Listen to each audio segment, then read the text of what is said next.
Well, Admiral, it's on track because last night House Democrats saved those packages of foreign aid bills proposed by Speaker Mike Johnson, which contain aid to Israel and Ukraine. In a rare move, all 4 Democrats on the House Rules Committee joined the 5 Republicans in passing a procedural vote that allows the bills to advance to the House floor for a vote. Usually it is the majority party alone that passes these rules in committee and on the floor.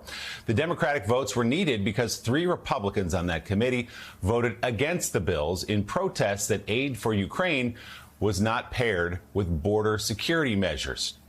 In an interview last night, Speaker Johnson acknowledged the rebellion within his own party from a small faction and admitted he will need those Democrats to get his aid packages passed this weekend.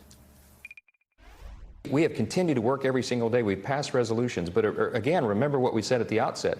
We only control one chamber, and I barely have control of that. The Senate won't advance our legislation, and the president won't sign it. He won't fulfill his obligations. So why is the border not in this package? Because, Greta, we didn't have the votes to do it. I have a handful of my Republicans, at least, who will not advance a rule to bring that to the floor to combine it with the Ukraine and Israel funding. They won't do it. And so if I don't have Republican votes, that means we have to have Democrat votes. So, Michael Steele, kind of an explosive scene on Capitol Hill yesterday when that small group of Republicans who don't want any aid going out the door, some of them at all, others saying we don't want it without border security measures. Although, remember, let's say for the, 1,000th time that there was a comprehensive bipartisan border package sent over from the Senate. We'll put that to the side for a moment. What do you make of Speaker Johnson just in these last couple of days, really, sort of standing up to the hard right MAGA members of his caucus and saying we're going to get this money to Ukraine, and he wants this vote to happen by Saturday? Well, it says to me it's a number of interesting things, but I think the top line is that he's come to the conclusion that, yeah, he may have to sacrifice his speakership to get something done. He recognizes the importance of this moment, that all of the loud noise from his right flank still does not solve the problem that's in front of him and the country. And that is, what do we do about aid to Ukraine? What do we do about assistance to Israel? What do we do in a number of these other hot spots? Most importantly, of course, Ukraine. And so that reality is set in. The other part of it is, I think he recognizes that he has been the dog that has been wagged by the Marjorie Taylor Greene tail. And she's the one who's driven a large part of this. I was talking to some folks just earlier this week.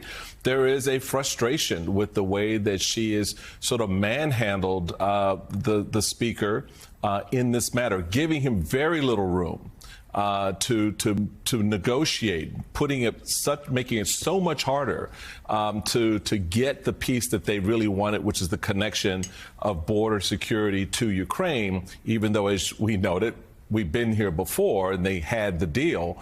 The fact of the matter is a lot of folks were a little bit tired of that. And I think he saw that opening. And the speaker decided to move into it. He went to the leadership on the other side, to Hakeem Jeffries, talked to the Democrats on the committee, and has now finally been able to carve out that space to move this initiative forward. And we'll see the votes this weekend. So bravo to the speaker.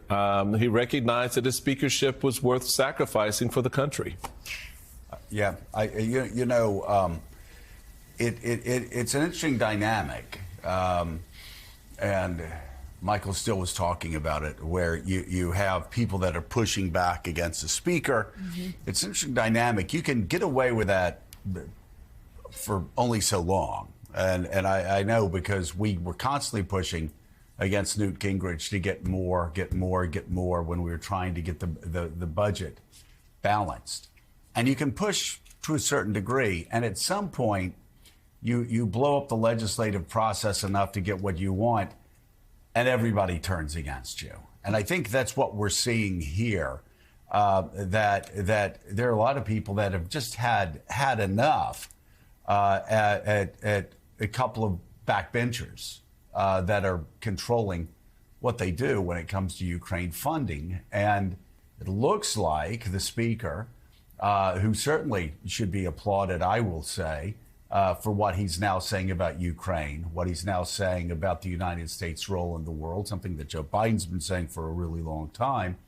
I'm glad he's saying it. Also glad that we're getting to a point where a lot of these backbenchers, are what they're doing is going to amount to sound and fury signifying nothing, because they're going to get rolled. And Nika, as far as this lie goes about, oh, well, we can't pass Ukraine funding until we take care of our own border. Oh, come on.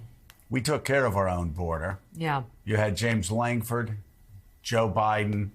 You had Republicans in the Senate all coming together. For the strongest bill they would have gotten. Strongest bill ever. Hey everyone, MSNBC has a new and improved app. You'll get real-time alerts and analysis, live blogs, in-depth essays, video highlights, and the best 2024 election coverage. Download the new MSNBC app. Here's how to do it. You tap on the App Store on your phone. You hit search on the bottom right corner. You type in MSNBC. You click on the MSNBC app. You click on Get or the cloud icon and enjoy it.